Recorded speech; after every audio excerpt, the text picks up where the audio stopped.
大家好啊，咁啊繼續咧，我哋全網最深入嘅 BioSBA 攻略，咁啊下集啦，咁啊今次咧就講埋個實驗嘅 B2 啦，咁啊下集嘅 B1 就講咗嗰個實驗嘅設計啦，咁啊今次會講埋 B2 嘅關於一啲數據分析嘅。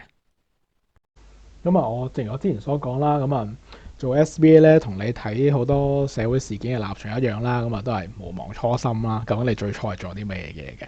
咁你睇翻個實驗個 scenario 啦，其實佢最初係你係想驗啲乜嘢嘢先，就唔好做下咧，就唔記得晒，唔知道你回應一個咩問題。如果你唔知道自己回應一個咩問題嘅話咧，你後面嘅 discussion 咧，嗰個討論咧，你係唔知寫個方係點寫嘅，你會好 lost 噶。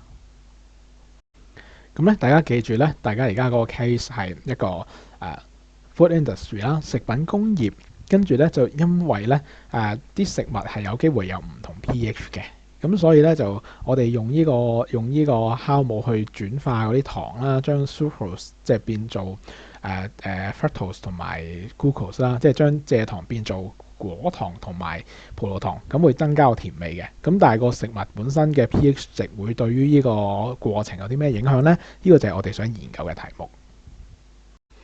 咁而除此之外咧，大家喺你交咗 B1 啦，咁我老師改翻俾你之後咧，咁其實喺做 B2 之前咧，或者做個實驗之前啦，佢咧就應該會派咗後面呢張紙俾你嘅，咁啦，咁就講具體個實驗係點樣做啦。咁我哋就跟住就會跟翻呢一個 step 噶啦。咁啊，呢個中文版啦，大家可以即係參考下啦。我慢少少攞錄啦，咁啊，大家可以參考下啦，係啦。咁跟住咧就嗰個英文版啦，英文版就咁啦。嗱，呢個之後你會收到嘅，咁樣係啦。主要就係呢啲 step 啦。咁跟住頭先嗰啲 step 去做咧，你就應該有個 table 就 mark 低咗嗰啲 raw data 嘅，即係個原始數據。咁你就有4個嘅 pH 值啦。然之後咧，你就每一個樣本入邊啦，即係每一 set 入邊，你係5分鐘去抽一次嗰個solution 啊嘛。咁啊，你抽6次咁啦。咁啊0去到25分鐘，又應該有個咁嘅 table 嘅。咁你抽咗出嚟之後咧，你懟嗰個 Google Test Script 落去啦，即係嗰啲葡萄糖嗰個試紙。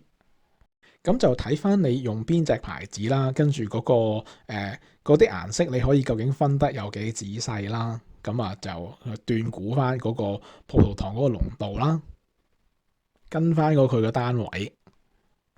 咁如果你間學校係好有錢嘅話咧，咁佢真係買咗部 Google Meter 俾你用，咁你就方便啲啦。咁你一懟落張紙落去就整出個數值啦，咁你就可以將嗰啲數值就填去嗰個 table 嗰度啦。否則嘅話咧，你對住個咁嘅表咧，其實都唔會好準確噶啦。咁啊，即係其實somehow都係斷估噶啦。咁啊，斷估都好啦，咁啊都要焗住填咗個表去噶啦。咁啊，即係你盡你嘅能力就填翻落去啦。咁但係嗰個表咧就只係個 raw data 啫。我哋其實係想用表入邊嘅數據咧去計嗰個 inverse activity 噶嘛，個轉化酶嘅活性。咁你就要有一個即係 glucose concentration 啦，葡萄糖濃度。不過就已經唔係好準噶啦，就再除翻個時間啦。咁個時間就應該係準嘅，你用 stopwatch 去計噶嘛。咁個問題就嚟啦，你對住個表，咁條數應該點樣計咧？你計個即係你有唔同嘅葡萄糖嘅濃度，又有唔同嘅時間，你攞邊一個 reading set 先至去計先至係最合適啦。如果你仲有幾個月就考 DSE， 你需要一套整理好晒 on topic 分好嘅 past paper 教學影片同埋精讀筆記，而且仲有我去 WhatsApp 解答你溫習上嗰個疑難。咁咧，歡迎大家購買 DSE Biopark 嘅季票。如果你係仲有超過1年先至考 DSE 嘅話咧，可以購買 DSE Biopark 嘅年票，咁會更加划算。今年咧，我哋更加會推出一個新嘅服務，咁就係大家如果做完 past paper 嘅時候，好多時咧你都唔係好確定自己個答案攞唔攞到分嘅。有時溫完晒，你覺得自己讀熟晒，但係原來個答案攞唔到分咧，咁好多努力就會白費咗啦。咁為咗對應呢個問題咧，大家而家做完 past paper 之後咧，係可以 send 俾我改嘅。咁咧我會幫你好有針對性咁樣咧指出你答題技巧上高要改善嘅地方，點樣令你喺已經付出咗咁多努力嘅情況之下攞到更加理想嘅分數。咁咧有興趣嘅話咧，可以喺下面影片下面嘅描述嗰度咧睇翻個詳情啊。咁有份 Google Form 可以報名嘅。咁當然亦都可以報名之前亦都可以 WhatsApp 咗我先啦。咁去了解多少少。同時咧，我哋繼續係會有呢個免費取得季度門票嘅計劃嘅。咁大家拍片交俾我就可以噶啦，亦都可以睇翻下面 description 嘅描述。最後咧，如果你係其他嘅課程啦，有需要嘅話，無論係 A Level 啦、High Dip 啊、數，咁只要係 Life Science 咧，你覺得有需要嘅話咧，都可以揾我幫手嘅。咁我舉個例啊，假設咧大家就有咗pH 等於5同 pH 等於7嗰兩行嘅數據啦。我處理住兩行先，費事咧嗰個圖太亂，大家眼花。咁理想地咧就應該係 plot 到一個咁樣嘅圖嘅，不過係好理想啦。咁現實嘅情況咧就係斷估多過乜啦。咁喺個咁嘅情況之下，我哋究竟用個表嘅咩數值去計咧？咁咧喺考評局嗰個官方文件嗰度咧，佢都有一條例題嘅，就係問你呢樣嘢嘅。咁就係講咧，如果有個同學阿 Tom 啦，咁佢就做咗一個 trial 嘅，跟住佢就發現咧 pH 5同 pH 7，咁咧喺15分鐘嘅時候咧，佢就懟咗張即係抽咗嗰啲solution 出嚟啦，跟住咧就懟咗個試紙落去，咁發現咧佢哋顏色相同喎，咁點相同法咧就係最深嗰隻色咯，咁即係嗰個葡萄糖咧嘅濃度已經達到嗰張紙所能探測嘅上限啦。咁你有咩方法去改良佢嗰個設計，等佢分到咧呢兩個 pH 嘅一個 activity 嘅分別咧？因為你一樣色，咁你分唔到啊嘛。咁我哋咧想像下個理想嘅情況啊。咁呢個想像係重要嘅，因為咧其實你去 DSE 考試嘅時候咧，譬如做啲 MC 咁其實就要你想像一啲理想嘅情況嘅。咁當有咁樣嘅一個咁嘅圖啦。咁紅色線咧就代表 pH 7啦，咁綠色線就代表 pH 5啦。咁我咧就假設咧 pH 7嗰個活性嗰酶活性啊會高啲嘅。咁所以咧就喺15分鐘嘅時候咧就仍然咧係應該嗰個葡萄糖嘅濃度咧都係有分別嘅。即係如果冇分別，全部都完晒，咁你唔使諗啦。我當佢有分別先啊。咁但係縱然佢有分別啦，但係嗰個葡萄糖嘅濃度咧已經太高啦，高到咧去咗嗰張 test script 嗰張試紙嘅上限啦。總之就係最深色咯。咁你就已經分唔到啦。咁 pH 7嘅時候，你用呢個數據計嗰個酶活性啦，咁你咪就係攞嗰張你對住嗰張表咯，顏色表最深色個格個 glucose 上限係幾多，跟住除翻15分鐘咯，咁就即係咧我箭嘴嗰個 slope 嗰個斜率啦。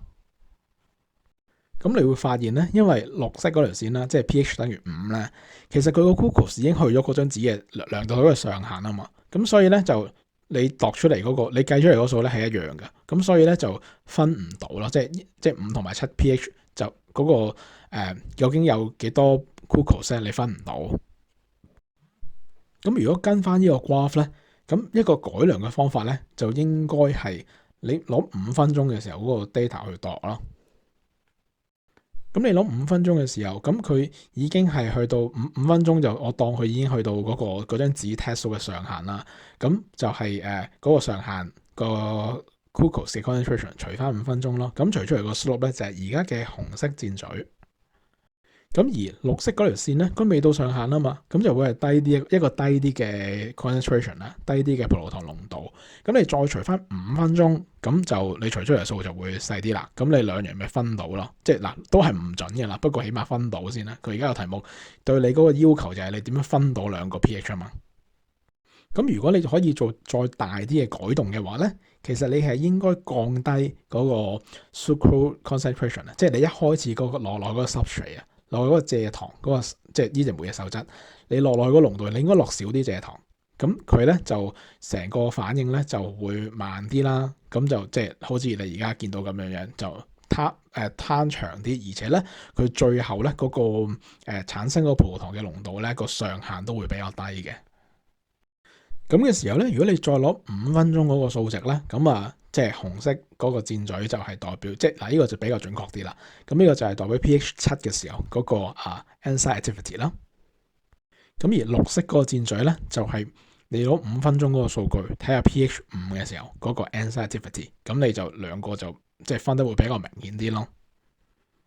咁你有咗背後呢個思考嘅時候咧，咁你究竟攞幾多分鐘嗰個數值去懟落去計咧？咁其實就5分鐘就應該係比較理想嘅。咁你後面嗰啲咧就等你可以更加全面咁睇到條 curve 個變化啦。咁就如果5分鐘個數據 OK，即係你都係分到嘅話咧，咁就應該係用5分鐘嘅。咁呢一個 concept 咧就 DSE 其實都考過嘅。咁咧就係喺我哋揾一揾先啦。咁咧就喺呢個碌到落尾啦。嗱，咁就係19年嘅第9、第10條啊。咁啊，呢條 MC 咧就係考我頭先講嗰個 concept 噶啦。咁啊，大家又可以參考下啦。咁我哋又翻去咧上呢個 table 嗰度啦。咁啊，你可以用上高嗰個 Raw Data 個 table 啦。咁你就執生咧，就揀啲適當嘅時間出嚟，就計翻下面嗰個喺4個 pH 分別嗰個 enzyme activity 嗰個酶活性。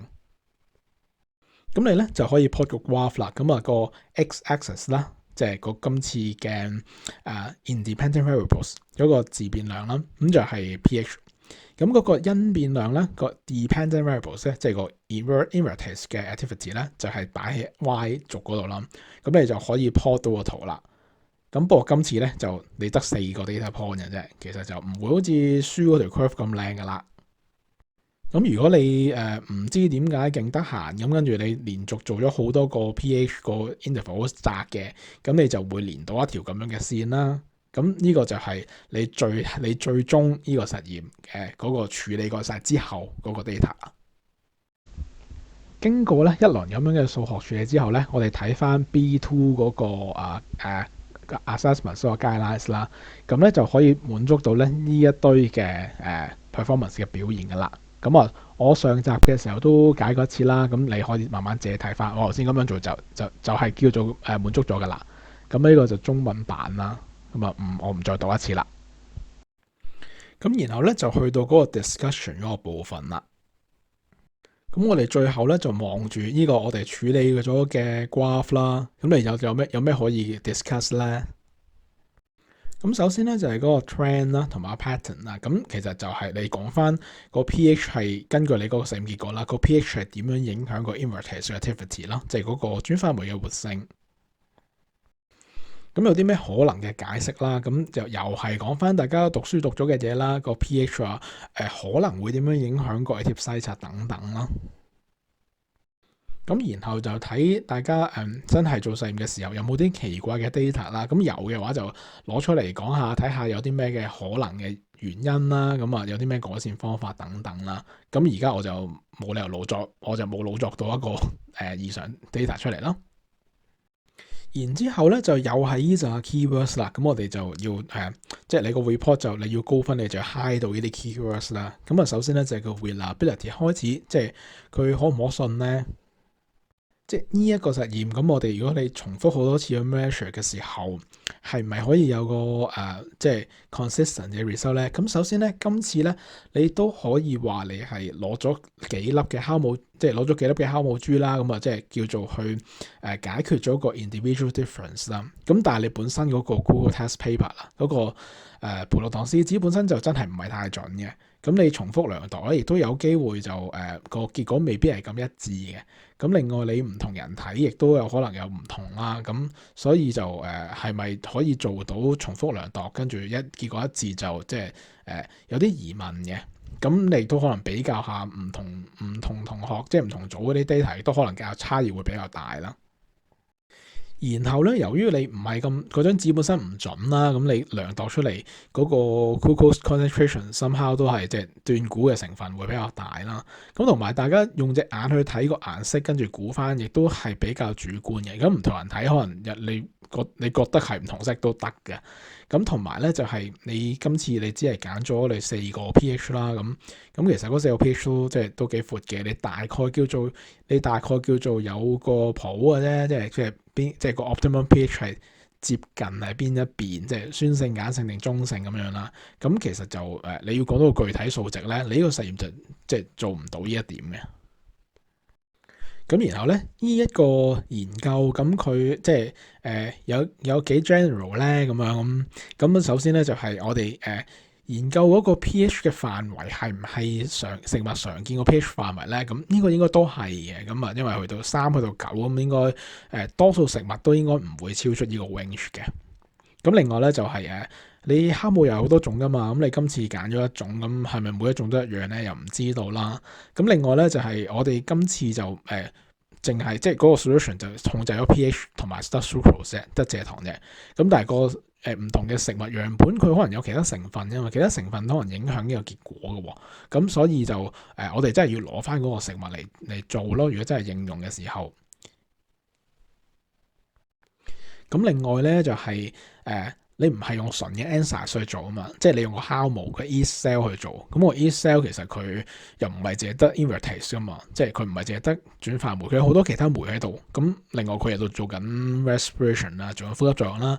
咁呢啲嘅過程咧，亦都會對個食物有影響嘅。咁所以成個真實嘅過程係好複雜嘅。咁你呢一個實驗就將佢抽離咗出嚟，咁你就係研究其中一個嘅一個部分啦。咁其實就同個 full picture 咧都仲係差好遠嘅。